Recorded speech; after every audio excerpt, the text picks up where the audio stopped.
in to the Black Hat Bushcraft channel. My name's Matt.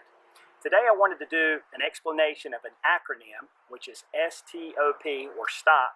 My purpose for doing this is I've actually applied to become a Pathfinder Youth organization instructor or chapter leader. And I've actually been appointed that position, and so at this point I have to film myself speaking on certain topics and performing certain skills and submit that to the Pathfinder Youth organization just to make my appointment official. And so today, speaking on this acronym STOP is part of that assignment. So the STOP acronym, to start with, we have S, and S stands for sit. Let's say we're out in the woods and we've realized that we've become detached from our party, or we realize that we've walked away and we don't hear anybody, and we realize that we're alone, or we could call it lost. We try not to think of it as lost because then that tends to instill panic. So we just stop and sit down where we are, and we're going to just kind of listen and observe things around us, okay? And just kind of get your thoughts together, get yourself focused, and not panic. That's the first step. Take a deep breath and just kind of take everything in, number one. Okay, the T. So T stands for think. So once we sit down, we're going to start to think about our situation. We're going to remember that, hey, if we plan correctly, we have a pack with our 10 C's minimally in our pack.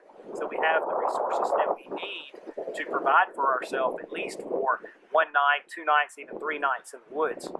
All right, and we're going to start to, at that point, observe what's around us. So maybe we start to look around and we see natural resources that are available to us, such as maybe fire tinder or kindling and fuel. We start to notice whether there's water around us. We also notice the terrain. Maybe up ahead we can see that there's a clearing, or we might see that there's a hill, and at the top of that hill might be a better place for us where we could signal for rescue.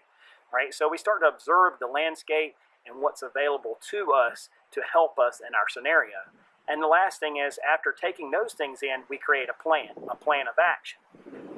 We've got our kit, we've got natural resources available to us, we've taken a scan of the landscape, and now we figure out exactly what we want to proceed with. Like maybe I want to go ahead and get my shelter up and get materials gathered to create a fire so I can keep myself warm if I should stay overnight.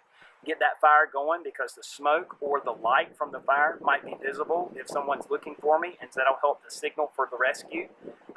Maybe I can look around if there's wild edibles. If I have the knowledge of those things, then I can start to provide for myself to keep myself comfortable and calm and relaxed in the scenario. If I've gone out with a group, then obviously they're going to know that I'm not there and they're going to be looking for me. And most likely within 24, 48, and at the most 72 hours, I should be found, number one.